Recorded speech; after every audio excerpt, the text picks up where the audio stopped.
Nesse domingo vamos falar sobre a última rodada do Campeonato Brasileiro dessa temporada 2024. Falar sobre a disputa do título entre Botafogo e Palmeiras, sobre a última vaga na pré-Libertadores, disputa entre Bahia e Cruzeiro. Afinal de contas, o Vasco da Gama dificilmente vai conseguir chegar, a não ser com uma combinação específica de resultados. Então fica mais para o Bahia e para o Cruzeiro. Vamos falar sobre a última vaga de rebaixamento. Criciúma foi rebaixado já, confirmado há alguns dias atrás. Então sobra Bragantino, Atlético Paranaense, Fluminense e Galo para preencher essa última vaga de rebaixamento. Também tem despedida do Gabigol no Flamengo. Vamos falar sobre isso. E temos no cenário europeu, na Inglaterra, o Arsenal visitando o time do Fulham, que é um time chato de se enfrentar, acabou de vencer o Brighton, e o Chelsea fora de casa enfrentando o Tottenham. Tudo isso e mais jogos complementares no nosso planejamento de domingo. Meu nome é Theo Borges, esse é mais um Bom Dia Mercado, nosso planejamento diário sobre apostas e trade aqui no YouTube. E eu espero conseguir te ajudar a fazer o melhor planejamento possível para esse domingo, dia 8 de dezembro.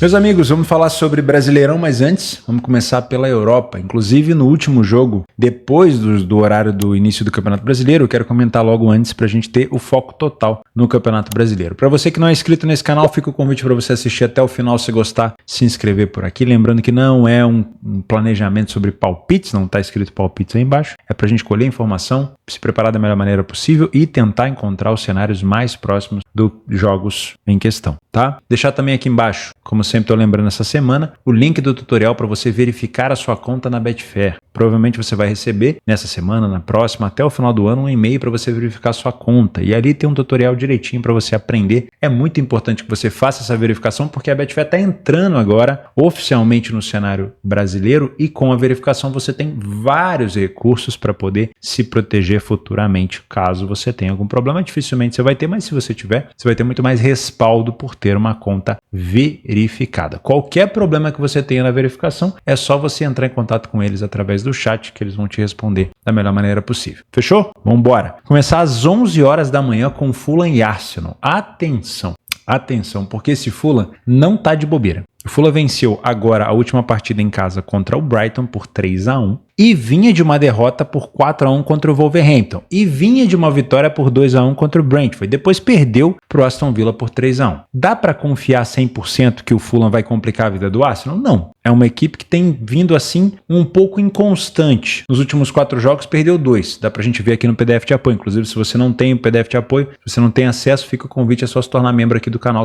que você vai ter acesso a mais de 150 competições. Dá uma olhada ali, ó. O Fulham perdeu 2 nessas últimas 4 partidas em casa. Porém, o Arsenal, nas últimas 4 partidas fora, também perdeu 2. E aí? Eu vou criticar o Fulham e elogiar o Arsenal por conta disso? Eu acho que dá pra usar o mesmo peso e a mesma medida, né? Não dá pra gente ser hipócrita. Então, o Fulham, ele é sim uma equipe chata de se enfrentar dentro de casa. Da última vez que o Arsenal visitou o Fulham, olha lá, 2-1 para o Fulham na temporada 23-24. Inclusive, claro, essa foi uma das derrotas que facilitou a vida do Manchester City, caminhando em direção ao título, né? Mais um título em cima, entre aspas, do Arsenal, né? E da última vez que o Fulham visitou o Arsenal, ou seja, das 2 vezes na temporada passada que eles se enfrentaram, o Fulham conseguiu arrancar um empate lá no Emirates. Então, na temporada passada, o Arsenal não venceu o Fulham. Teve vitórias do Arsenal recentemente? Teve, ó. 2-1 na temporada 22-23. Teve aqui um 3-0 na temporada 20-21 e um 5-1 na temporada 18-19. Beleza? Mas na última temporada, o Arsenal não venceu o Fulham. O Fulham que ocupa aqui a 6ª colocação e como mandante, saiu na frente em 86% dos jogos. Sofreu gol em todo jogo? Sim, mas marcou gol também em todos os jogos. O Fulham tem 100% dos jogos com ambas marcam. O Arsenal sai na frente em quase 60% dos jogos, fora de casa, é bom. Não sofreu tantos gols como o Fulham, mas não marcou tantos também como o Fulham. O aproveitamento do Arsenal é um pouquinho melhor. O primeiro tempo do Arsenal é praticamente idêntico aqui ao do Fulham. E o segundo tempo das duas equipes tem uma queda de aproveitamento. Então, sinceramente, eu vejo aqui a possibilidade do Arsenal poder se complicar. Quando eu digo isso, eu não estou dizendo que o Arsenal não vai vencer, mas que o Arsenal pode ter dificuldade de marcar o primeiro gol, só marcar no segundo tempo, sair atrás do placar, ter que tentar virar o jogo, ter que empatar no final, ter mais dificuldade, entendeu? Pode se complicar.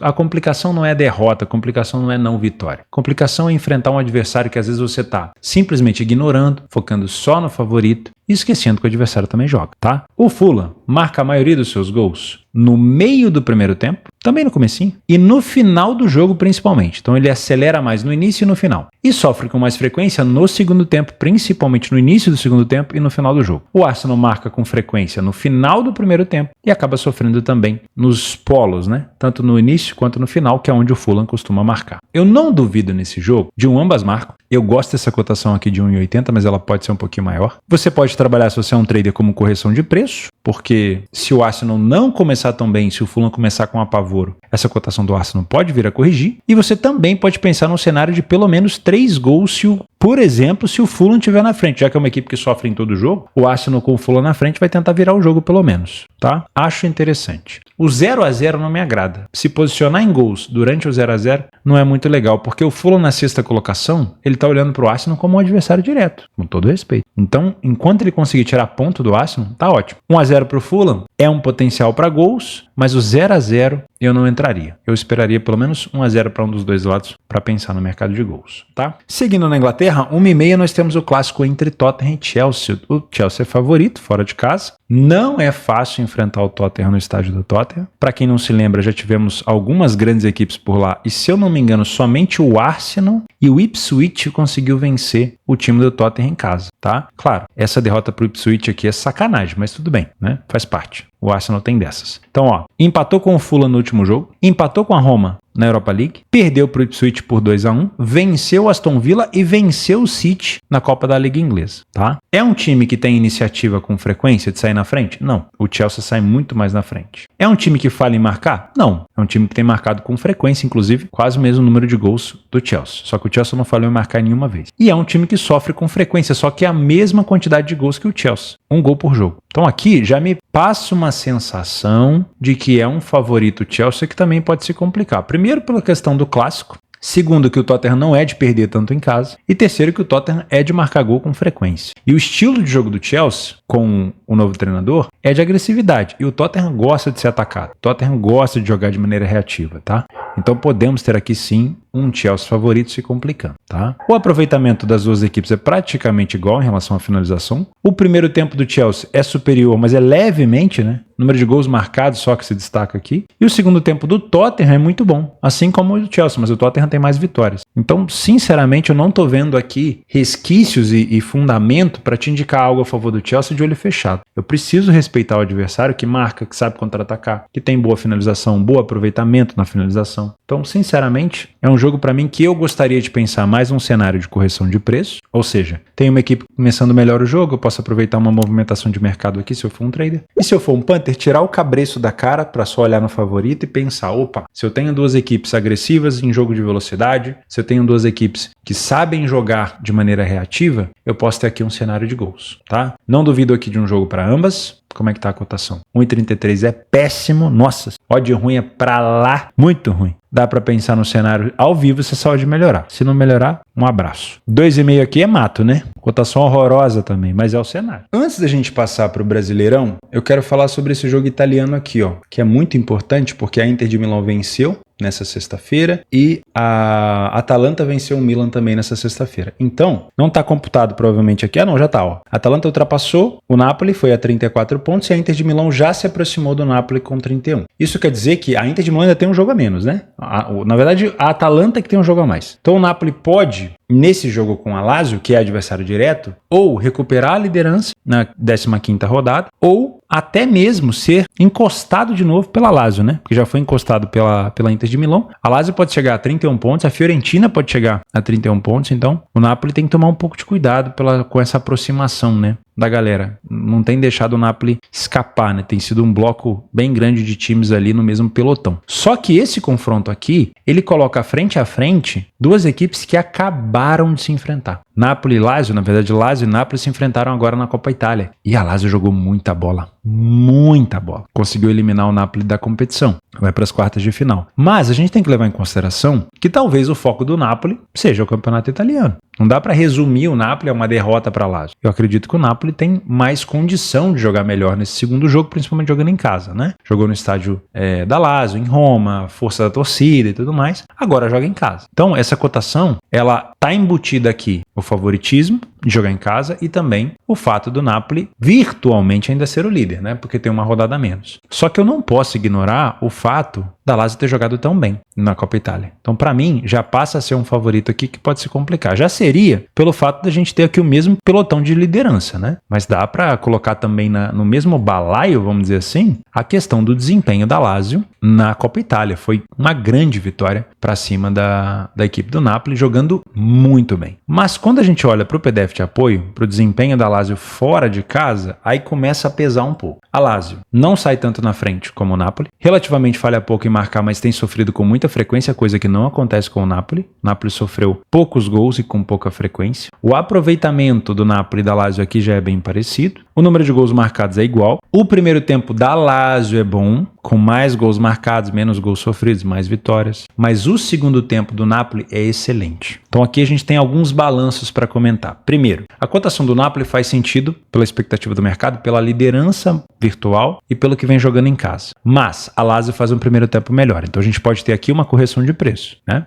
A Lazio pode começar muito bem, surpreendendo o Napoli, afinal de contas já viu o Napoli jogar agora no seu estádio. Só que o segundo tempo do Napoli é muito forte. Então a Lazio pode começar bem o jogo, mas geralmente ela tem um período de queda. Então a gente pode ficar de olho sim nessa correção de preço. No último jogo, como rolou uma eliminação do Napoli por parte da Lazio, pode rolar aqui também a sensação de vingança, né? Tá muito recente. Então eu não duvido de um jogo um pouco mais agressivo, com mais cartões, né? Um jogo truncado, a Lazio tentando segurar o Napoli, mas podendo ter aqui um pouco mais de falta, um jogo físico. Então eu não te indicaria um mercado de gols a qualquer preço, porque aquilo lá era jogo único de Copa e isso aqui é jogo de Liga. Então 1-0 aqui é excelente para um dos dois lados, é jogo de 6 pontos. Eu só trabalharia o mercado de gols aqui se for uma vantagem de 2 gols para um dos dois lados. Como aconteceu na Lazio, se eu não me engano, a Lazio vencia por 2-0. Tá? Então ficou um jogo mais aberto. Nos últimos confrontos entre eles, quando a Lazio visitou o Napoli, olha só, em 2023 e 2024, a Lazio venceu por 2-1. Em 2022 e 2023, a Lazio venceu por 1-0. E somente em 2021-22 que o Napoli conseguiu vencer. Então, dos últimos jogos, dos últimos 4 jogos, a Lazio não perdeu para o Napoli. 3 vitórias, incluindo a Copa Itália, e um empate. Tá? Então, eu continuo com a minha ideia de um favorito que pode se complicar. Não entraria a qualquer preço no Napoli e também tomaria um pouco de cuidado com o mercado de gols, a não ser que eu tenha aqui uma vantagem de 2 gols para um dos dois lados. Fechou? É um jogo mais pro ao vivo. Cuidado para se abraçar aqui no favorito, porque a Lazio jogou muito bem contra a equipe do Napoli na Copa Itália. Vamos falar agora de Campeonato Brasileiro? Deixa eu só ajeitar o PDF de apoio aqui. Aqui, ó. Vamos falar de Flamengo e Vitória. Vamos tirar da frente primeiro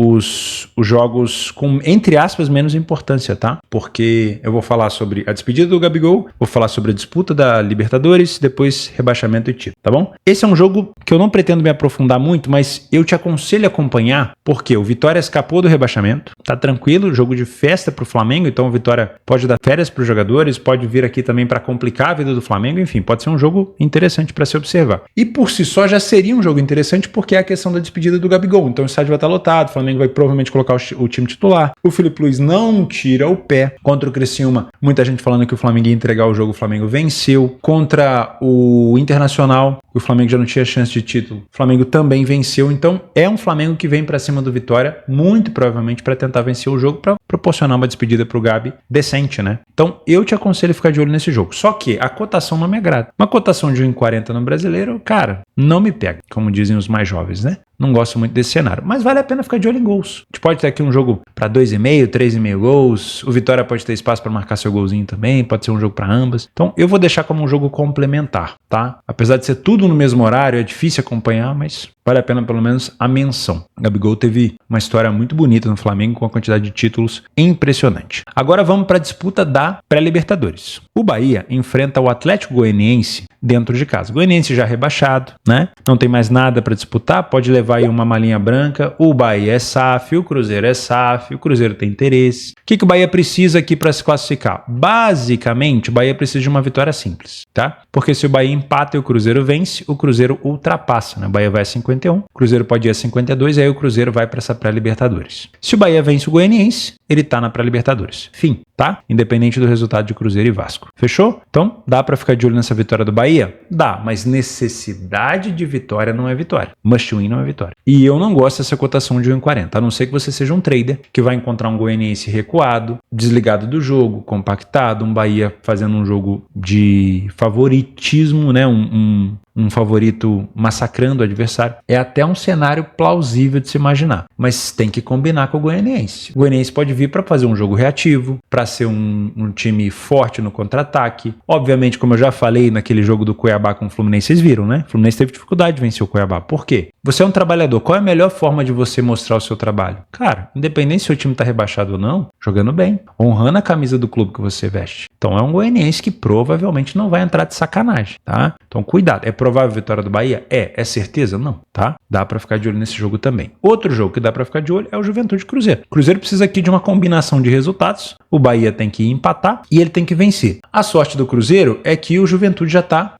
garantido na Série A no ano que vem, com essa vitória contra o São Paulo. O azar do Cruzeiro é que o Cruzeiro não tem jogado nada. E aí ele tem que resolver essa questão, né? Pode vencer e não se classificar, e pode ver o Bahia tropeçar e não vencer, e não se classificar. Então, para conseguir se classificar, tem que vencer e tem que torcer contra o time do Bahia. É um jogo complementar, tá? Mas se você quiser trabalhar, pelo menos é um jogo para correção de preço, não tem favoritismo aqui para o mercado. Vamos começar agora a falar sobre rebaixamento. Primeiro jogo interessante para o rebaixamento é Galo e Atlético Paranaense. Quem diria, né? O Galo disputou a final da Copa do Brasil, a final da Libertadores e tá lutando contra o rebaixamento. É claro que a combinação de resultados que pode fazer o Galo cair, ela é mais difícil de acontecer, né? O Galo precisa vencer o Atlético Paranaense para não depender de ninguém, ou empatar com o Atlético Paranaense para não depender de ninguém. Se ele pontuar, já tá tudo tranquilo. Agora, ele pode perder pro Atlético e se o Bragantino não vencer, tá de boa. Ou ele pode perder pro Atlético e tem que torcer pro Fluminense perder também. Aí tá de boa, tá? De resto, se tudo der errado, o Galo pode cair. Então é um jogo que vale a pena a gente ficar de olho aqui numa correção de preço inicialmente, porque o Atlético Paranaense pode começar fulminante e o Galo tem a vantagem até da possível derrota e também do empate. Então a necessidade aqui é muito maior do Atlético Paranaense. É claro que, com o Milito tendo sido demitido, não tem nada mais rápido para dar um gás numa equipe do que a demissão de um treinador. Então pode ser que o Galo jogue igual o Real Madrid. Real Madrid não, o Real Madrid não joga nada. Pode ser que o Galo jogue igual o Liverpool agora, depois da demissão do Milito. Eu sei que é triste de falar isso, mas acontece, tá? Só que se o Atlético Paranaense começar muito bem, essa cotação do Galo ela pode mexer bastante, tá? Presta atenção, porque isso aqui é um jogo em paralelo. Ao mesmo tempo que tá rolando esse, tá rolando os outros. E o resultado dos outros jogos vai ser cantado em campo. A galera ali do banco de reservas vai começar a gritar, ó, fulano tá vencendo, fulano tá perdendo. E isso pode fazer com que o jogo tenha potencial de gols no final, ou até mesmo vire um jogo de comadre, né? Porque se o Fluminense estiver perdendo, vamos supor que o Palmeiras abriu 3-0 para cima do Fluminense e o Bragantino tá empatando o jogo. Pode virar um jogo de comadre isso aqui. Então a expectativa de gols nesse jogo, ela não pode ser criada no pré-live, ela tem que ser criada no ao vivo. Pô, eu entendi que o Bragantino tá vencendo o jogo. Opa, o Bragantino vencendo já mexe com as duas equipes aqui. Aí começa a ligar lá pro jogo do Fluminense. Então aí a gente pode ter um potencial, tá? Aí a gente pode ter um potencial. Mas se o Bragantino não estiver vencendo, aí o cenário fica mais xoxo, pode ser até um jogo de comadre. Então toma um pouco de cuidado, eu trabalharia esse jogo aqui ao vivo. E pra mim é um favorito que pode se complicar, tá? O Galo ele é favorito, mas ele enfrenta uma equipe desesperada, tá bom? O Galo tem 44 pontos, o Bragantino, se vencer o Criciúma, ele vai a 44, o Galo, se estiver perdendo para o Atlético Paranaense, vai estar perdendo o saldo. Nesse momento, o saldo do Bragantino é -8 e o Galo também é -8. Então, se o Bragantino estiver vencendo, supondo, o Bragantino vai para um saldo de -7 e o Galo vai aumentar, se estiver perdendo por 1-0, para -9. Então, o Bragantino vencendo e o Galo perdendo é um problemaço, principalmente se o Fluminense conseguir empatar com o Palmeiras. Por quê? Porque o Fluminense tem uma vitória a mais. Então, se o Fluminense segurar um empate contra o Palmeiras, ele vai a 44 e ultrapassa o Galo. E o Atlético Paranaense, se estiver vencendo o Galo, vai estar ainda a 45. Então, é o Galo que vai estar caindo. Então, o Galo tem que torcer contra o Bragantino e contra o Fluminense. E, óbvio, tem que fazer a sua parte, tá? Então, Cuidado, porque esse jogo passa muito pelo cenário ao vivo dos outros jogos. Outro jogo importantíssimo é Bragantino e Criciúma. Deixa eu só falar aqui sobre o desempenho do Atlético Paranaense fora de casa, tá? Tem que ser mencionado. Porque assim, todos esses 4 times que estão disputando para não cair é incompetência. O Galo não vem conseguindo entregar dentro de casa, o Atlético Paranaense já não vinha conseguindo entregar fora há muito tempo, mas em casa também não estava entregando, inclusive perdeu agora para o Bragantino, poderia ter se salvado. É um time que sofre muito mais gols fora de casa, né? Muito mais gols do que marca, então cuidado, tá? Mas aí sempre tem aquele desespero final. Bragantino e Criciúma. Bragantino é favorito. 1,33, mas não vou nunca. Mas não vai ver meu dinheiro essa odd nem pro caceta. Não é porque o time precisa vencer que agora ele vai virar o Liverpool. Mas o Criciúma... Tudo bem, eu entendo. O cenário do Criciúma rebaixado, ele é diferente do Cuiabá rebaixado da análise com o Fluminense. Por quê? Porque o Cuiabá já tá rebaixado há um tempo. Então deu tempo dos jogadores sentirem, raciocinarem, né? Ter aquele luto e depois pensar, não, a gente tem que honrar a camisa do clube e tudo mais. O Criciúma acabou de ser rebaixado, tá? Então pode ser que o Criciúma ainda esteja ali processando e acabe tomando outro cacete aqui do Bragantino. Mas o Bragantino não vem vencendo ninguém em casa. Eu não compro essa odd do Bragantino. Eu sei que o Bragantino vai vir com a faca e o queijo na mão, com uma vontade absurda, principalmente depois dos 2 gols do Sacha. O gol do Sacha no finalzinho foi incrível, ajudou a manter o Bragantino na Série A contra o Paranaense, mas essa odd de 1,33 não me pega. Só entraria a favor do Bragantino aqui no finalzinho do jogo com uma cotação acima de 2. E olhe lá. Pode ser 10-0 pro Bragantino, mas não pega. Não pega porque ele não veio fazendo por onde e eu não confio. Porque essa cotação tá muito baixa. Lembra? Necessidade de vitória não é vitória. E vai ter mala branca pro Criciúma sim, tá? Porque muita gente tem interesse no vacilo do Bragantino. Então o Criciúma vai estar ganhando aí de tudo quanto é lado.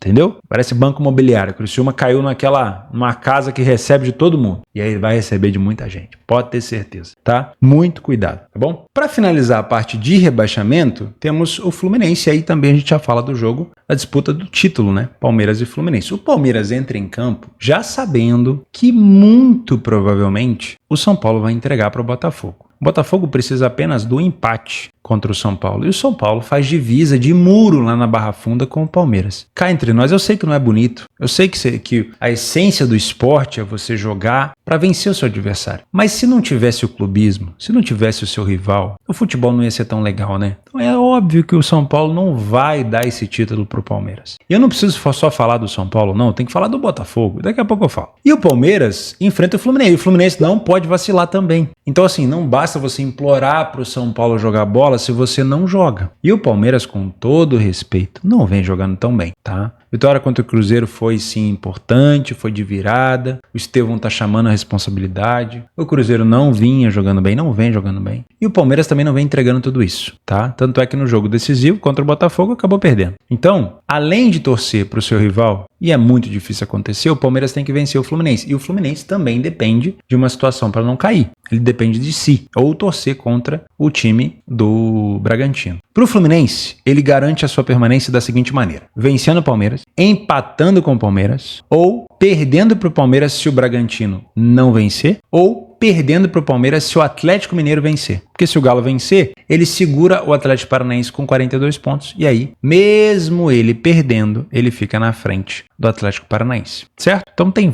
vários cenários que mantêm o Fluminense na primeira divisão. O Fluminense vai ser rebaixado se perder para o Palmeiras e se o Bragantino vencer e se o Galo empatar ou perder, tá? Por quê? O Fluminense só é rebaixado com uma combinação de resultado: Bragantino vencer, Palmeiras vencer ele, o Fluminense, e o Atlético Mineiro empatar ou perder do Atlético Paranaense. Então uma combinação de 3 resultados: perder para o Palmeiras, ver o Bragantino vencer o Criciúma e ver o Atlético Paranaense pontuar contra o Galo. Pode acontecer? Claro que pode. Mas o Palmeiras se salva com um empate. Então depende só dele. Se depende só dele, para mim é um favorito que pode se complicar em relação ao Palmeiras. Porque de nada adianta, como eu falei, torcer para o São Paulo fazer o dever de casa, e é muito difícil que ele faça, e não fazer o seu dever de casa. Só que o seu adversário não tá de bobeira. O Fluminense tem que honrar a camisa e jogar pra caceta no Allianz. Não pode depender de outros adversários. Não coloca a decisão de rebaixamento do seu clube na mão de um adversário. Jamais faça isso. Se você tem a condição de lutar pelo próprio resultado, lute. Então o Fluminense provavelmente vai tentar complicar a vida do Palmeiras aqui. E é muito provável que consiga, tá? É muito provável que a gente tenha aqui um Botafogo ganhando do São Paulo e um Palmeiras até se complicando contra o Fluminense. Porque pode ser que o Botafogo faça um gol cedo e esse gol cedo vai jogar um banho de água fria no Palmeiras. E aí, cara, os jogadores já vão